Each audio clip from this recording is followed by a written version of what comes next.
Hadir, Pak. Saya sinyalnya kurang bagus, Pak, Uh, jadi tutup kamera ya, Pak, maaf. Ya, kepada audiens yang dapat memungkinkan untuk on kamera, boleh dipersilakan untuk on kamera. Terima kasih sebelumnya. Baik, Pak, terima kasih. Saya lebih dari setengahnya pada tutup kamera ini. Peserta ada 59, hampir separuh tutup kamera.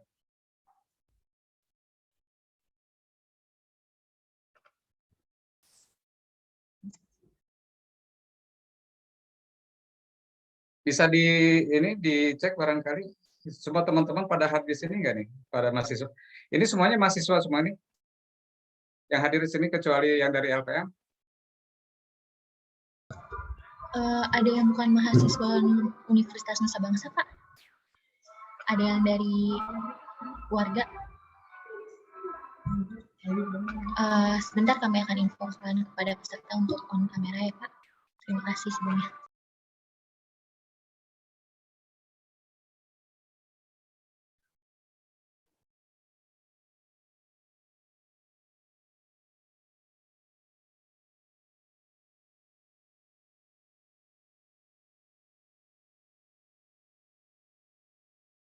Ada pendampingnya nih. Mbak Stefani ada pendamping di sini? Pendamping dosen, Pak? Ya, pendamping KKN. Ada. Pendamping KKN ada Pak Zainal sebagai ketua hadir. Lalu ada Ibu Feby dan Bu Agista juga hadir, Pak. Pembimbing dari kelompok 4 dan 5. Ibu punten. Bapak ingin menyapa, Bu? Iya nih, saya sedang di jalan ya, sinyalnya kurang bagus. Punten, Pak Tony. Dengan Bu Feby yang pernah ketemu dengan saya ya? Pernah, Pak, kan kita pernah kegiatan yang di Bojongkerta itu ya, Pak? Yang di Bojongkerta, oh iya. Maaf ya, Pak, ini saya sedang di jalan, jadi baik, sinyalnya kurang baik, tapi saya menyimak, Pak. Maaf ya, Pak. Baik. Cuma ini saya melihat, ini mahasiswa yang KKN berapa banyak, Mbak Stefani? Mahasiswa yang KKN totalnya ada 19, Pak, dari 2 kelompok. Oh, 19. Iya, ini betul. berarti selebihnya, ini ada 56 di luar dari mahasiswa ya? Iya, Pak. Baik, yang penting saya berharap mahasiswanya saja yang bisa open kamera, yang lain ya silakan, karena sasarannya adalah yang memohon kepada kami tentang bagaimana ketahanan pangan di pandemi COVID-19 ini. Pemerintah Kota Bogor melakukan beberapa intervensi terhadap masyarakat. Saya kira yang KKN sebanyak ini, ternyata hanya 19 ya. Iya, baik, Pak, panitia dan anggota hanya 19. Teman-teman sekalian, tentu ini adalah bagian dari dinamika kita semua. Nah, pada periode ini tentu kita juga patut bersyukur ada pada periode ketika pandemi COVID ini berada. Periode ini justru periode yang memberikan pencerahan kepada kita semua dan juga cerita kepada anak cucu kita bahwa kita pernah hidup pada masa pandemi COVID-19 yang begitu banyak korban, baik korban secara ekonomi, kemudian juga kemanusiaan dan lain-lain. Saya mulai barangkali dengan materi saya. Di layar terlihat? Terlihat, Bapak. Jelas, Pak, jelas. Jelas. Teman-teman sekalian, ada hasil survei dampak ekonomi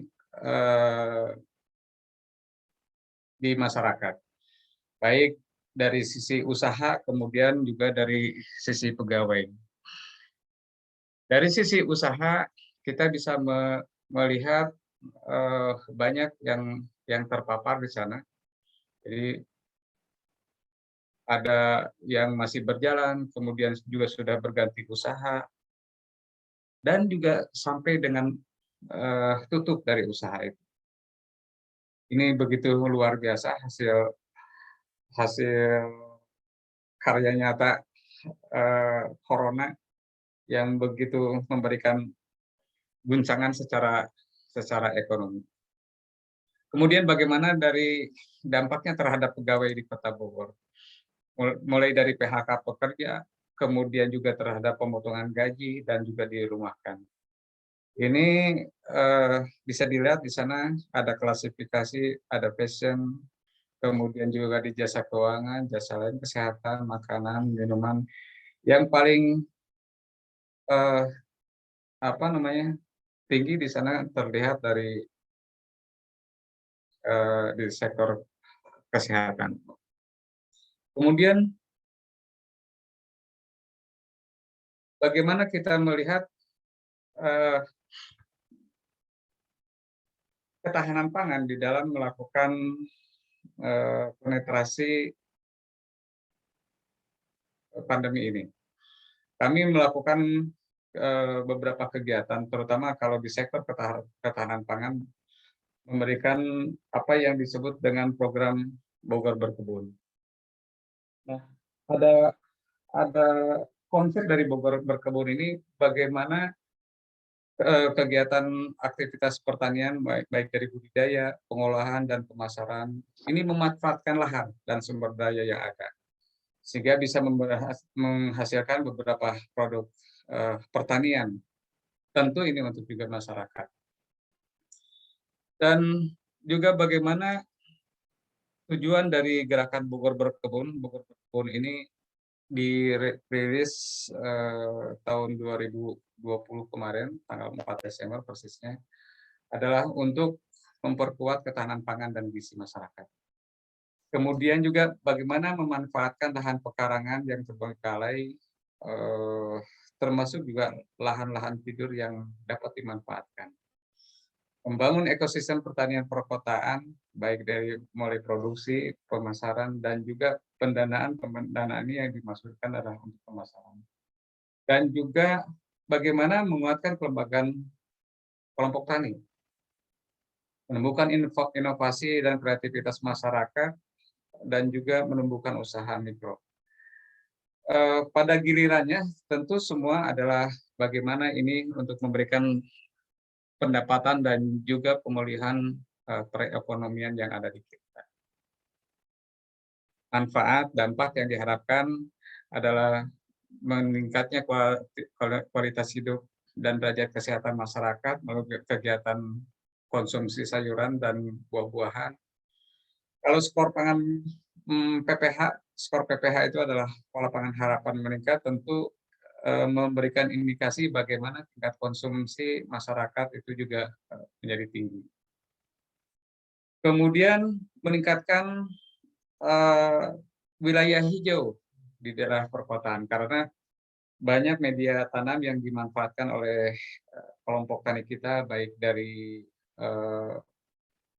lahan vertical garden, kemudian juga ada lahan-lahan masyarakat yang dapat dimanfaatkan, termasuk juga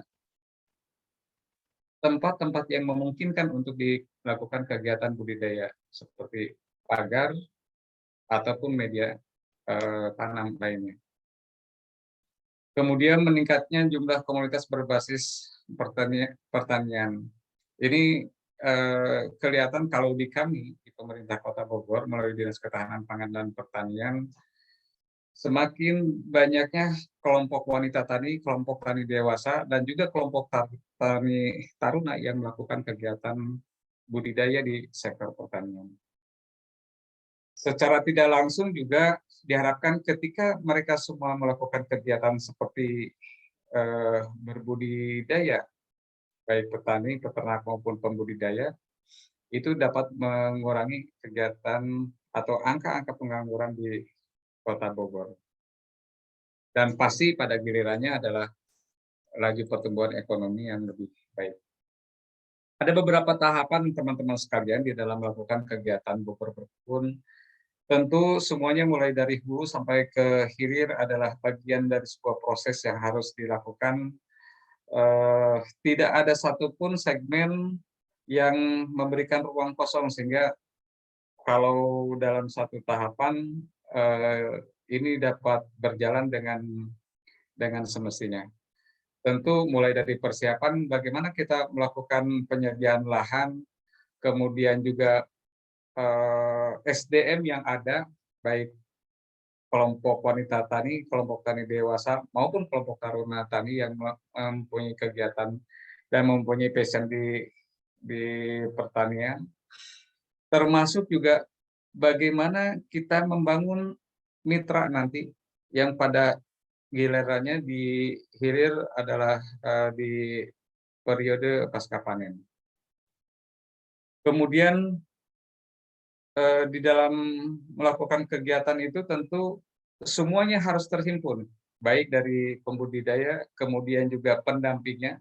Pendamping itu baik dari kami ada penyuluh swadaya di samping penyuluh pertanian yang menjadi unsur aparatur pemerintah kota.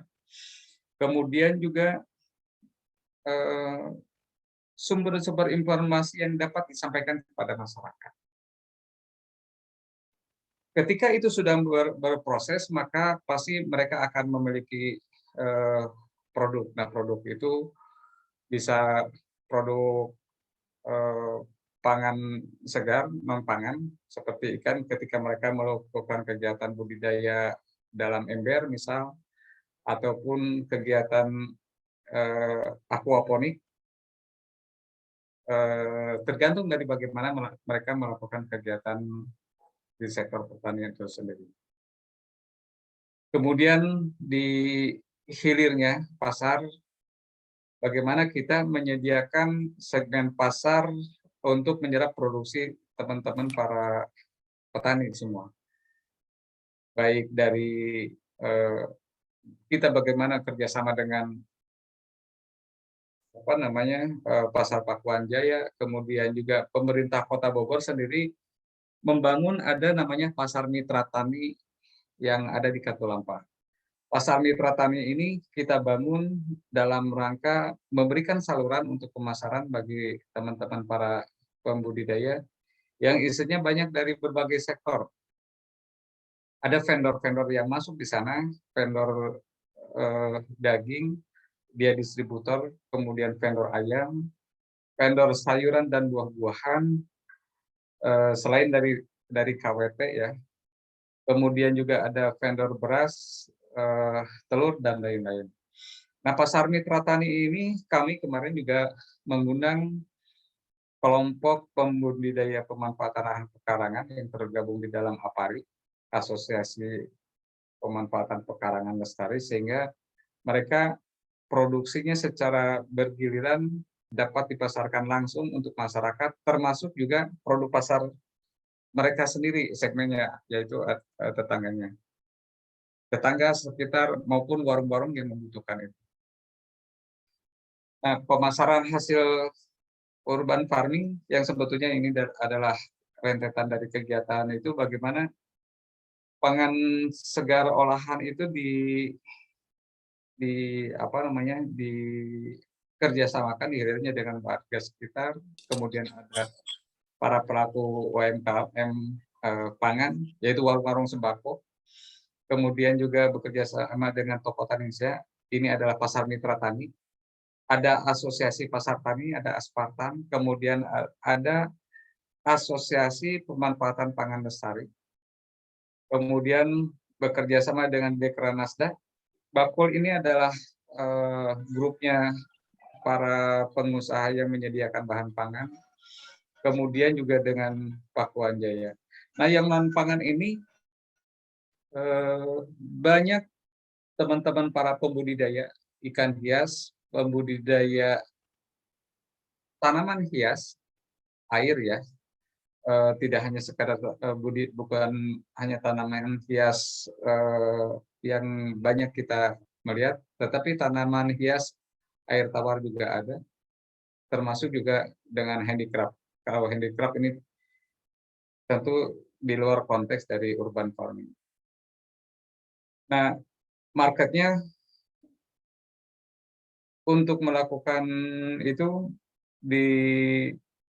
diarahkan kepada bagaimana mereka melakukan kegiatan secara bersama-sama dan kolektif antar anggota dengan pengurus untuk melakukan penetrasi kepada sumber-sumber pemasaran yang lain, baik di retail maupun di ekspor ya kalau memungkinkan. Ada sinergitas program teman-teman sekalian berkaitan dengan Bogor Berkebun ini. Jadi Bogor Berkebun ini adalah wadahnya kegiatan mereka yang melakukan kegiatan pertanian. Itu tadi ada program P2R, Pekarangan Pangan Lestari, kemudian juga ada program kampung tematik. Kampung tematik ini ada agroeduwisata kita yang di Mulia Harja, kemudian ada kampung siaga pangan di Mulasari, kampung hortikultur, termasuk juga dengan saat ini kita sedang membangun kampung alpukat dan kampung duren. Kampung duren itu di Rensamaya, tahun ini kita menanam 3.000 pohon di sepanjang daerah aliran sungai, di sekitar rumah-rumah penduduk yang memungkinkan ditanami pohon duren, kemudian juga di lahan terminal agribisnis di Rensamaya. Diharapkan ke depan 3,5 tahun yang akan datang, Rensamaya sekitar termasuk di daerah aliran Sugas, aliran sungai itu akan menghasilkan produksi duren yang dulu pernah kawasan duren Rensamaya itu menjadi terkenal. Sampai dengan saat ini brandnya duren Rensamaya itu masih melekat. Maka dari itu dalam rangka mengembalikan ruhnya duren di Rensamaya itu duren-duren yang berkualitas baik, maka kami sudah menanam sampai dengan target 3.000 pohon tertanam di sepanjang itu. Termasuk juga pohon alpukat. Sekarang secara agroklimat juga pohon alpukat di Bogor masih memungkinkan. Kemudian program Pasar Mitra Tani ini adalah yang tadi disampaikan di awal, bagaimana Pasar Mitra Tani ini menyediakan pangan yang berfungsi untuk melakukan stabilisasi harga. Ada 2 tugas yang menjadi Pasar Mitra Tani adalah bagaimana menjamin kontinuitas ketersediaan pangan dan juga melakukan pengamanan termasuk harga yang beberapa komoditi cukup dinamis.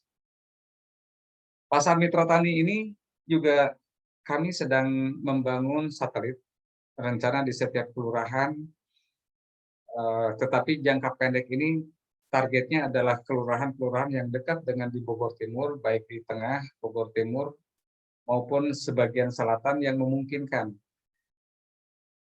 Mereka diberikan tokoh-tokoh yang melakukan kegiatan penyediaan pangan itu diintervensi oleh pemerintah kota. Aturan main sedang dilakukan dan sekarang masih pada tahap melakukan mapping terhadap para tokoh mitra tani yang akan dikerjasamakan dengan pasar mitra. Kemudian program pengelolaan bank sampah dan TPS 3R, ini bagaimana mereduce sampah-sampah organik yang ada di kita, termasuk juga produksinya dikerjasamakan dengan teman-teman para pengelola pertanian, terutama dalam pemanfaatan pupuk. Program Benah Kampung, tentu ini tidak lepas bagaimana menata lingkungan menjadi lebih hijau, bermanfaat, baik untuk warga maupun masyarakat sekitar. Di sana banyak yang ditanami oleh masyarakat untuk kegiatan produksi yang memungkinkan untuk ketahanan keluarga. Program P2WK-SS ada program peningkatan kesejahteraan wanita. Ini setiap tahun kita lakukan. Daerah-daerah yang terpilih diintervensi oleh program dari seluruh sektor. Nah, program sekolah ibu ini adalah bagaimana kader-kader di setiap kelurahan dibina, dibimbing untuk mendapatkan edukasi di segala bidang, termasuk juga kegiatan lomba-lomba yang kalau kegiatan lomba ini adalah yang sangat memungkinkan sehingga masyarakat termotivasi untuk melakukan kegiatan-kegiatan yang lebih baik. Di dalam melakukan bagaimana Bogor berkebun, ada beberapa komoditi, baik kegiatan di vertikultur maupun hidroponik, aquaponik, wall garden yang sangat efisien. Biasanya kita di hampir bersebelahan dengan daerah perumahan. Prikes itu banyak yang memanfaatkan kalau lahan tanahnya sedikit. Kemudian juga ayam Arab ini seperti ayam petelur, tetapi dia ayam kampung yang produktivitasnya sangat tinggi, hampir setara dengan ayam petelur. Urban Bee ini sudah tahun kedua kami melakukan kegiatan ada di masyarakat, bagaimana Urban Bee ini kegiatan pertanian perkotaan di sektor peternakan yang sangat familiar karena memberikan nilai ekonomi yang cukup tinggi bagi para peternaknya. Kemudian budidaya maggot ini banyak dilakukan, terutama juga sangat berperan meredus sampah-sampah organik sehingga menjadi bahan pangan yang berproduksi dan bernilai tinggi. Budidaya ikan hias, Bogor di dalam sejarahnya sebagai penghasil ikan hias yang potensial. Itu di wilayah Bogor Utara, Tanah Sareal, termasuk juga di Bogor Barat, banyak para pembudidaya yang melakukan kegiatan budidaya ikan hias, termasuk di wilayah Bogor Timur, di sana ada supplier dan juga eksportir yang melakukan kerjasama dengan IPB di dalam pengembangan beberapa jenis ikan. Kemudian ada tanaman hias yang sekarang ini ketika musim pandemi banyak kegiatan ibu-ibu terutama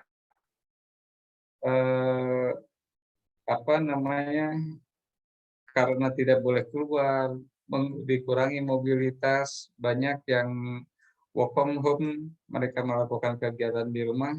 Tanaman hias ini kemarin menjadi primadona.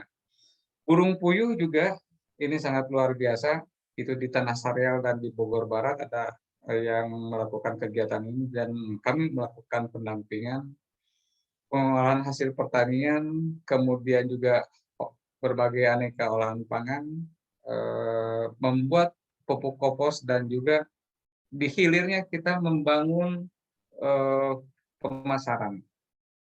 Karena saya kira pemasaran ini adalah sangat bagian juga dari penting dari proses mulai dari hulu sampai ke hilir sehingga kegiatan-kegiatan mereka di dalam melakukan kegiatan budidaya maupun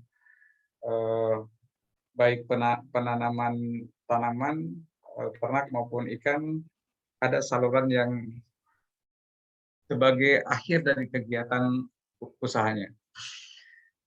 Kemudian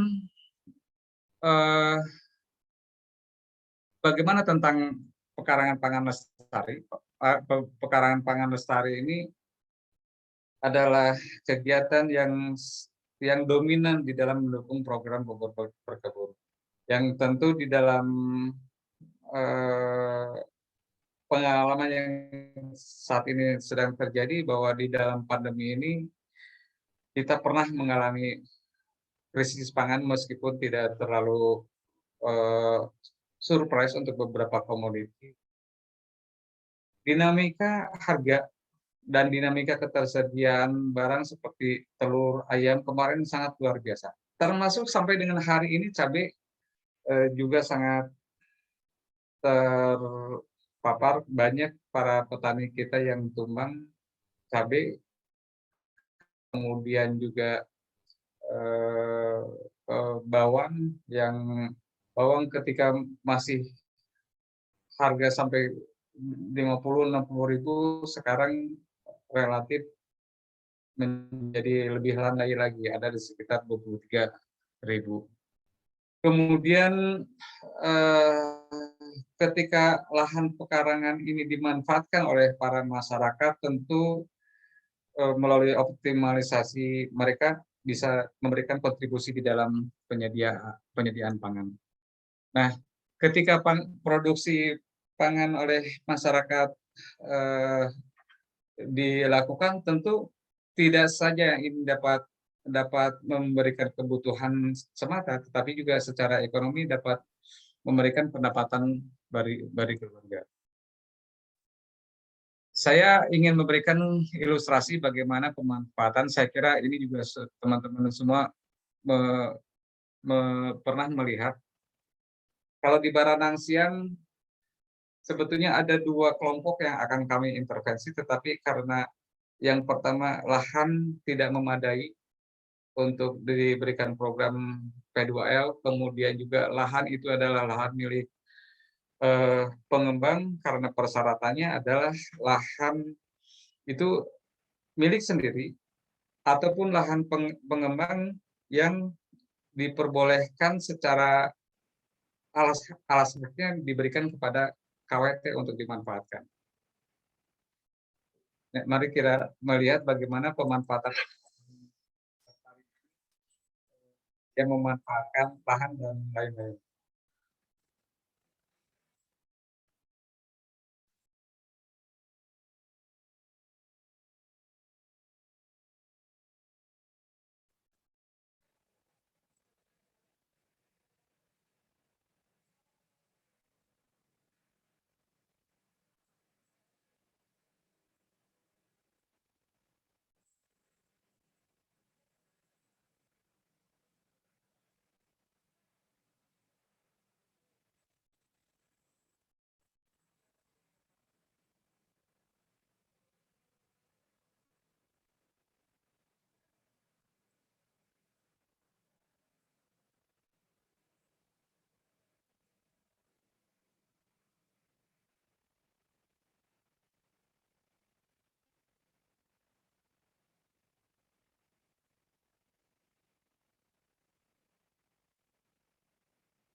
Nah, teman-teman sekalian,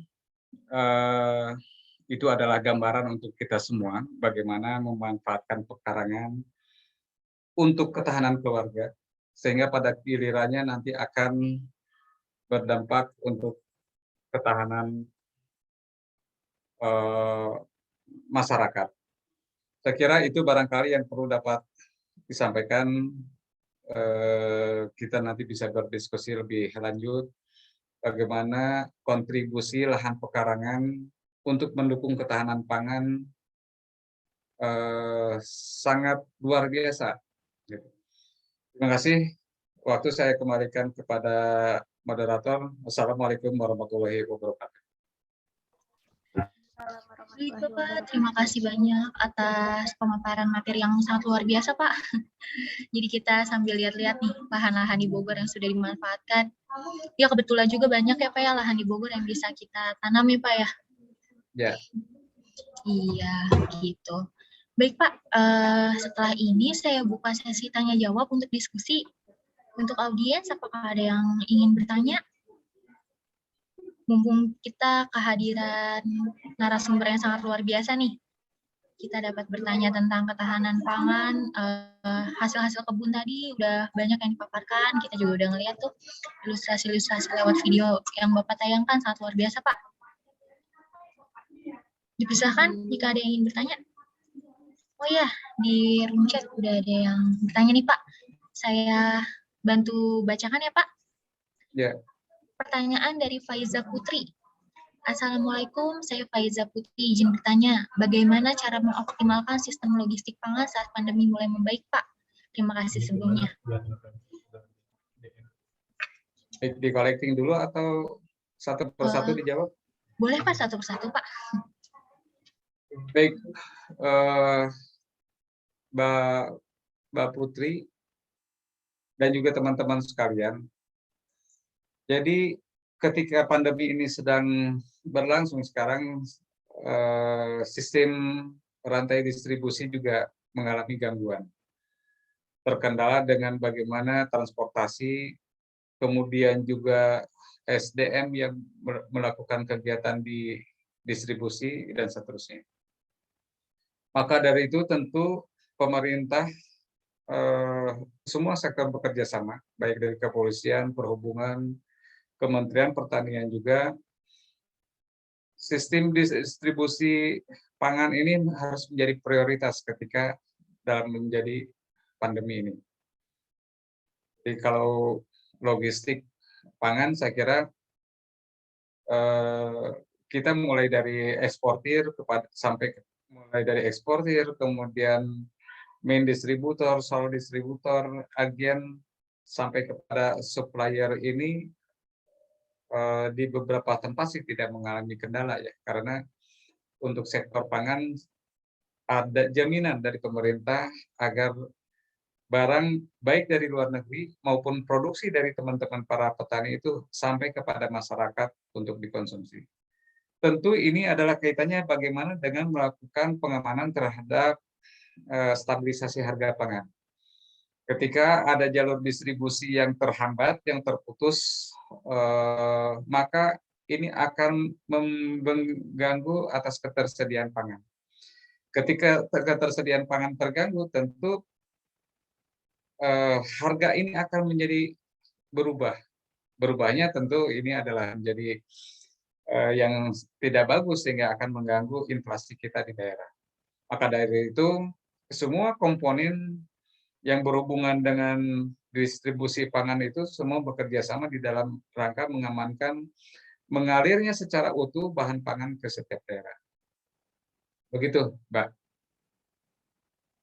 Baik, Pak. Terima kasih atas jawabannya. Mbak Faiza Putri, apakah cukup jawaban dari Bapak, Mbak?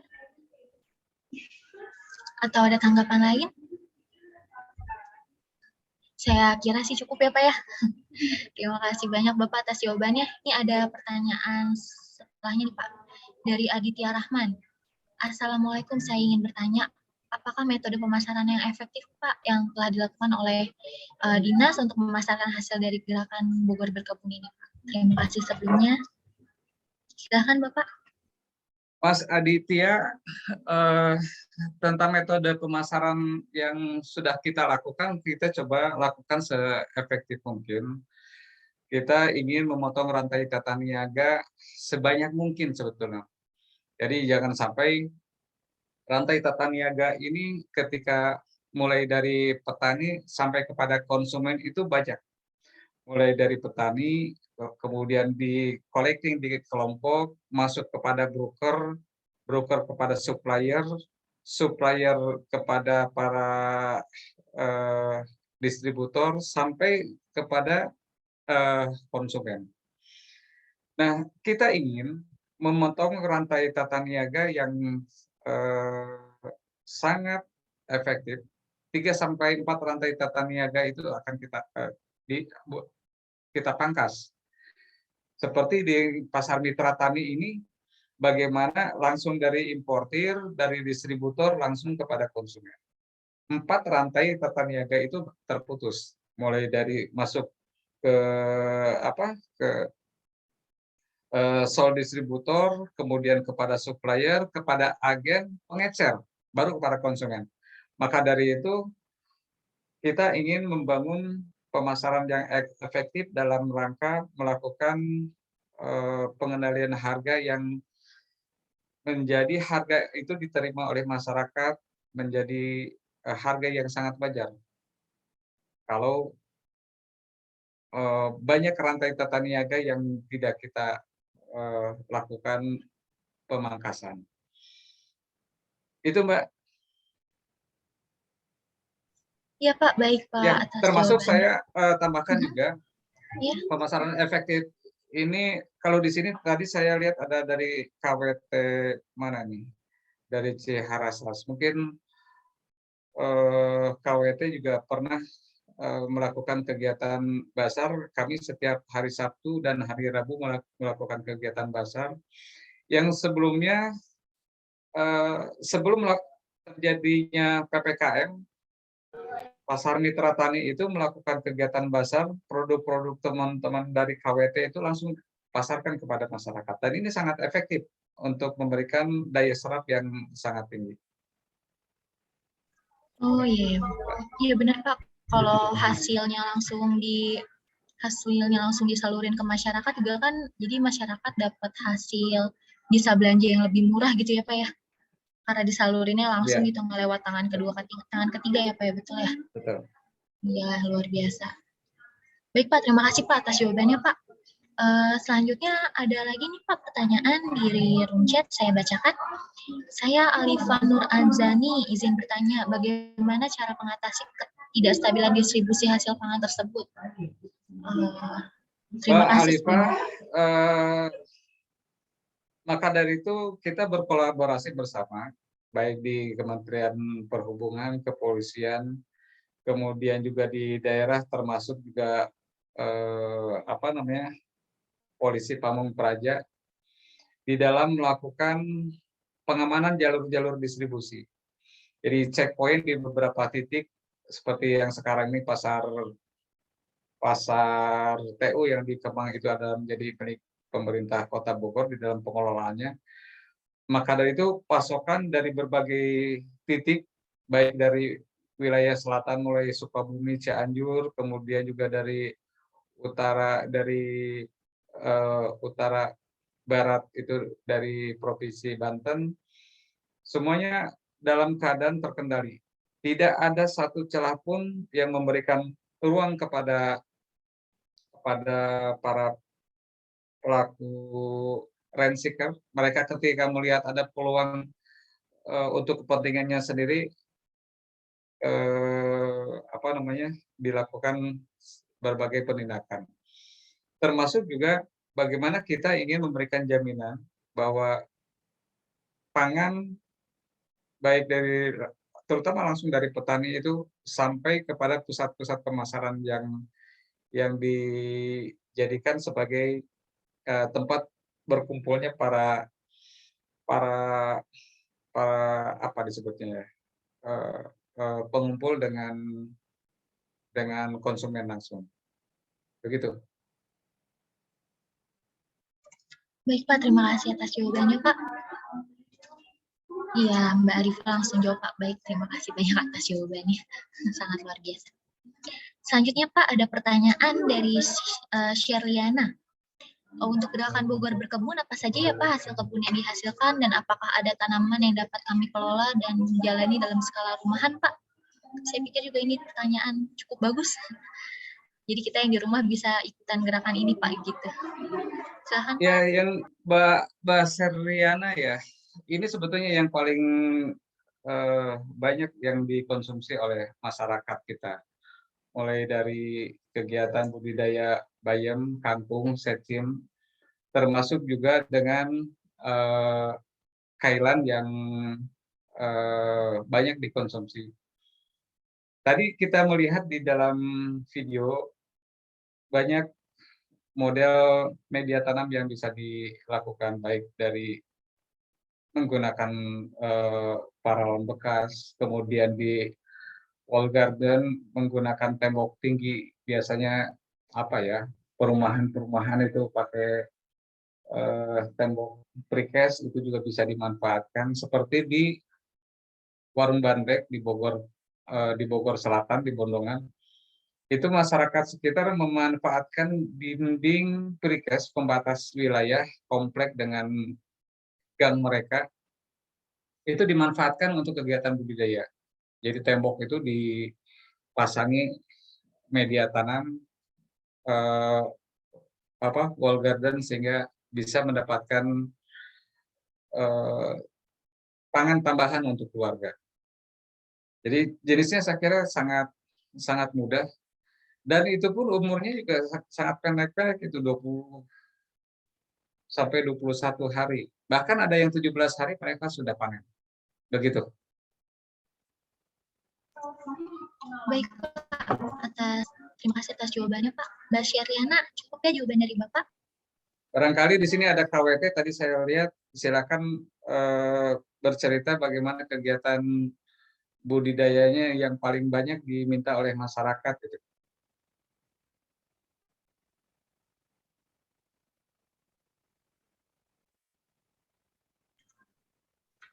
Iya Pak, baik terima kasih. Apakah ada pertanyaan lagi? Mungkin perwakilan dari peserta KKN dan panitia? Ada yang ingin ditanyakan? Ada, Pak, dari peserta boleh. Oh boleh Bapak, dipersilahkan. Ya, terima kasih atas waktunya. Kepada Bapak Sony, izin bertanya, Pak. Ya. Untuk penanganan program benah kampung, Pak, coba minta diperjelas lagi gitu dengan contoh-contohnya gitu, Pak. Sekian, Pak, pertanyaannya. Baik. Terima kasih. Jadi benah kampung ini adalah bagian dari sebetulnya juga kegiatan rutinitas yang dilakukan oleh semua unsur masyarakat dan juga unsur aparatur pemerintah yang ada di wilayah, didampingi oleh dinas secara teknis. Di benah kampung tergantung dari potensi di sekitar itu apa saja. Kalau kami di sektor pertanian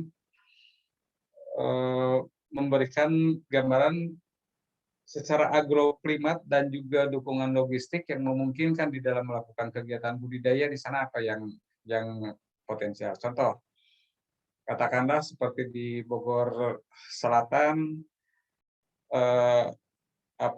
potensi airnya masih memungkinkan, di sana masih bisa dilakukan kegiatan, sebagian sawah masih ada, kegiatan tumpang sari, misalnya minat padi, dengan kegiatan budidaya padi dan ikan, ataupun kegiatan kegiatan budidaya perikanan itu sendiri. Di selatan, di Rancamaya, kami memberikan fasilitasi karena di sana ada SDM yang sangat bagus kelompoknya. Pemerintah, Kementerian Kelautan Perikanan melalui DKPP memberikan fasilitasi kegiatan budidaya bioflok lele. Termasuk juga ikan hias. Gitu.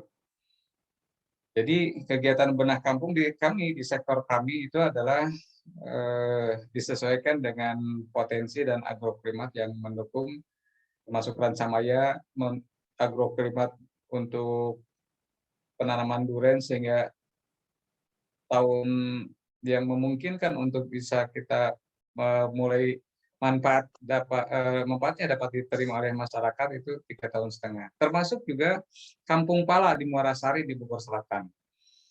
Nah, ini Kampung Pala di sana juga kebetulan sudah ada kelompok yang melakukan kegiatan pengolahan pasca panennya, mulai dari asinan pala, kemudian ekstrak berbahan baku dari pala. Maka dari itu Kampung Pala kita melakukan penanaman pohon pala untuk mendukung sumber daya dan sumber bahan baku di sana. Pak Risa. Baik Pak, terima kasih Pak atas jawabannya Pak. Baik, terima kasih Pak Risa atas pertanyaannya dan Bapak Sony atas jawabannya, Pak. Baik, gimana? Ada lagi pertanyaan? Satu pertanyaan terakhir? Mungkin sebelum saya, kita tutup Mbak. sesi. Mbak Oh Stefani. iya, boleh Bu Agista. Selamat datang Ibu. Bapak ini pembimbing dari kelompok 5, Pak. Bu Agista. Siang, Pak Sony. Assalamualaikum. Waalaikumsalam, Bu. Ya Pak, terima kasih Pak atas kehadiran Bapak di acara webinar teman-teman kelompok 4 dan 5 ini. Kebetulan tadi saya mengikuti Pak paparan dari Bapak dan saya tertarik sekali. Saya Agis Pak, dosen agribisnis dari Fakultas Pertanian. Saya tertarik dengan paparan Bapak terkait potensi sinergitas program yang pekarangan pangan lestari Pak. Jadi memang kami di Fakultas Pertanian matching gitu ya Pak ya, agak matching sebenarnya. Kami ada tim tengah menggodok terkait penelitian pemanfaatan pekarangan Pak. Jadi bagaimana potensinya pemanfaatan pekarangan ini dilihat dari ekonomi, kemudian memang dari sisi arsitektur landscape-nya gitu Pak. Kemudian dari sisi memang perilaku rumah tangga gitu dalam rangka mendukung ketahanan pangan keluarga di masa pandemi gitu Pak. Jadi memang tadi saya melihat ada nih program dari dinas gitu ya tentang pekarangan pangan lestari. Sepertinya ini matching Pak. Jadi mungkin mungkin kami bisa bersinergi gitu Pak dengan pihak dinas terkait penelitian kami yang memang sedang disusun ini. Jadi memang tadi dalam rangka ketahanan pangan keluarga gitu Pak. Baik Bu. Jadi tahun ini kami memberikan fasilitasi kepada kelompok wanita tani, kelompok tani dewasa, dan juga kelompok taruna tani. Itu ada 33 kelompok Bu. Jadi mulai dari kelompok penumbuhan ada 26, kemudian difasilitasi oleh anggaran pusat ada 7 kelompok, termasuk kelompok penumbuhan ada 7 kelompok penumbuhan. 7 kelompok pengembangan. Kelompok pengembangan ini adalah ketika yang tahun 2020 kemarin dari 10 itu 7 dilakukan penambahan pembiayaan untuk pengembangan karena dianggap kelompok itu secara kemampuan teknis di dalam melakukan kegiatan budidaya termasuk juga bagaimana mengembangkan potensi yang ada dari demplot yang tersedia kemudian dikembangkan lebih lanjut sehingga 7 diantaranya kami fasilitasi kembali. Termasuk dengan tahun 2020 juga kami ada 10 kelompok yang sudah berkembang. Nah, produksi teman-teman P2L, kami kemarin hari Jumat juga undang semua mereka yang tergabung di dalam APARI, Asosiasi Pemanfaatan Pangan Lestari itu, agar mereka melakukan kolaborasi bersama sesama kelompok untuk mendukung asosiasi ini. Nah, asosiasi ini, APARI namanya, kami minta pertanggungjawaban karena pemanfaatan pangan lestari, saya menyebutnya lestari itu adalah menjadi sesuatu yang sakral buat mereka. Lestari ini jangan sampai ketika ada program yang diterima oleh mereka di akhir tahun menjadi habis. Justru kata lestari itu bagaimana mereka melakukan kegiatan budidaya secara berkesinambungan, berkelanjutan, agar dari tahun ke tahun produksinya itu dapat meningkat. Saya sampaikan kepada teman-teman kelompok gitu Bu, karena melakukan kegiatan pemanfaatan pangan lestari ini kan kolektif, kolegial gitu ya dalam kelompok. Jadi jangan sampai karena ini masih bersifat sosial, ada unsur komersialisasi tenaga di sana. Jadi mereka menganggap saya sudah input tenaga, saya dapat dong hasilnya. Artinya jangan sampai serta merta ketika panen ya udah langsung dikonsumsi oleh anggota. Padahal bagian dari yang dikonsumsi itu ada yang harus diinputkan kembali dalam bentuk modal gitu, untuk mulai beli benih, beli pupuk dan lain-lain. Jadi saya sampaikan kepada mereka juga jangan sampai ada unsur kagok atau sungkan. Kalau itu mulai berkembang ya bakal habislah sudah gitu. Dibagi-bagikan ke anggota, dibagikan ke tetangga, sehingga tidak bisa lagi mereka resource sumber dana yang ada gitu untuk beli benih. Nah, termasuk juga produksi mereka melakukan kurasi atas produksi baik sortasi dengan grading itu mereka sudah mulai lakukan. Itu asosiasi sudah punya standar yang kami sampaikan kepada mereka. Satu produksi kangkung katakan begitu, itu harus 300 gram dengan ketinggian sekitar 30 cm. Lebih dari itu kalau kangkung kan lebih tua pasti purinnya lebih tinggi. Iya. Kalau purin tinggi ya untuk masyarakat yang mengkonsumsi pasti asam uratnya bisa lebih cepat. Gitu. Maka dari itu panennya kan tidak boleh lebih tua dan makanya dikurasi sehingga ukurannya itu menjadi seragam. Gitu. Kalau Ibu berminat, bisa kita diskusi lebih lanjut. Kami ada tim yang melakukan monitoring, evaluasi atas kegiatan P2L. Nanti kita bisa bersama-sama melakukan pembinaan kepada masyarakat. Kerjasama saya kira dari pemerintah kota dan perguruan tinggi. Kalau Ibu kebetulan ada program itu, kita bisa lakukan bersama. Baik Pak. Insya Allah nanti kita bisa bersinergi mungkin ya Pak. Baik. Ya institusi dan dinas. Terima kasih Pak atas penjelasannya. Baik Bu. Baik, terima kasih Bu Agista atas pertanyaan dan Bapak Sony atas jawabannya sangat luar biasa. Baik, saya pikir karena waktu kita juga sudah menunjukkan pukul 2:11 ya. Mungkin demikian sesi materi dan diskusinya telah selesai. Terima kasih banyak Bapak Sony Gumilar atas pemaparan materi yang sangat luar biasanya. Saya izin menyampaikan sedikit kesimpulan pada sesi ini ya Pak ya. Jadi kesimpulan dari pemaparan materi hari ini, masa pandemi COVID-19 ini berdampak pada usaha masyarakat ini ya Pak ya. Ada yang mengalami PHK, potongan gaji, ataupun dirumahkan. Karena itu Dinas Ketahanan Pangan dan Pertanian, khususnya bagian ketahanan pangan ya Pak, menjalankan program Gerakan Bogor Berkebun yang merupakan wadah bagi berbagai aktivitas pertanian perkotaan dalam bentuk budidaya, pengolahan, dan pemasaran dengan memanfaatkan lahan dan sumber daya di Kota Bogor yang ada sebagai peningkatan pendapatan dan kesejahteraan pemulihan ekonomi Kota Bogor. Sekian ya Bapak kesimpulan yang saya sampaikan. Sebelumnya saya ucapkan terima kasih kepada Bapak Insinyur Haji Sony Gumilar Pak. Terima kasih banyak sudah bersedia menjadi narasumber kami, Pak. Sama-sama.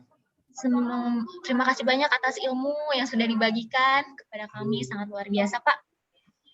Selanjutnya saya izin memberikan simbolis ya, Pak. Ada sedikit sertifikat pembicara dari kami dan plakat yang nantinya akan kami kirimkan ke kantor ya, Pak. Silakan. Ini boleh diimplementasi sebentar. Iya. 1, 2, 3. Baik Pak, terima kasih banyak Pak. Terima kasih juga kepada seluruh audiens atas perhatiannya. Selanjutnya untuk para audiens yang tadi bertanya boleh menghubungi panitia karena ada apresiasi dari kami atas partisipasi aktifnya dalam diskusi ini. Baik, saya Stefanus Putra Dewi undur diri. Waktu dan tempat saya kembalikan kepada Eri Octavian. Terima kasih. Terima kasih.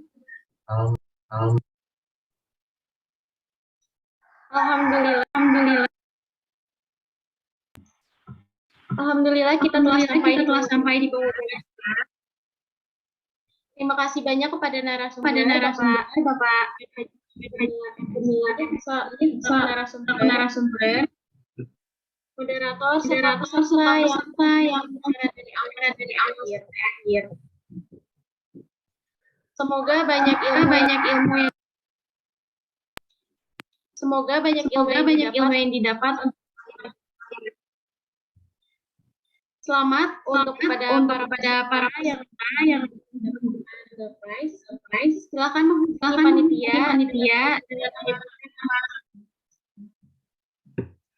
Saya mewakili panitia yang akan mohon maaf apabila ada Bapak Ibu sekalian.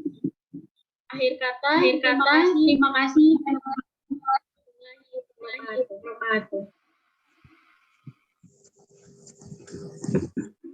Assalamualaikum warahmatullahi wabarakatuh. Terima kasih Bapak atas hadirannya. Terima kasih. Sukses buat kalian semua ya. Iya. Semoga sehat selalu. Pak Soni. Banyak Mas Soni. Ya Bu. Ya, Pak, terima kasih Pak. Sama-sama Bu. Kita bisa diskusi lebih. Iya Pak, insya Allah nanti saya mungkin minta kontak ke mahasiswa. Silakan. Ya Pak. Saya pamit. Assalamualaikum warahmatullahi wabarakatuh. Waalaikumsalam. Waalaikumsalam warahmatullahi wabarakatuh. Terima kasih Pak. Alhamdulillah. Alhamdulillah ya. Juga. Ibu pamit ya. Iya Bu, terima kasih banyak kehadirannya Bu. Bu Agista terima kasih juga sudah hadir Bu. Ya, sama-sama. Partisipan yang lain juga terima kasih atas kehadirannya dan Semangat ya. partisipasi aktifnya. Terima kasih atas Saya izin live ya.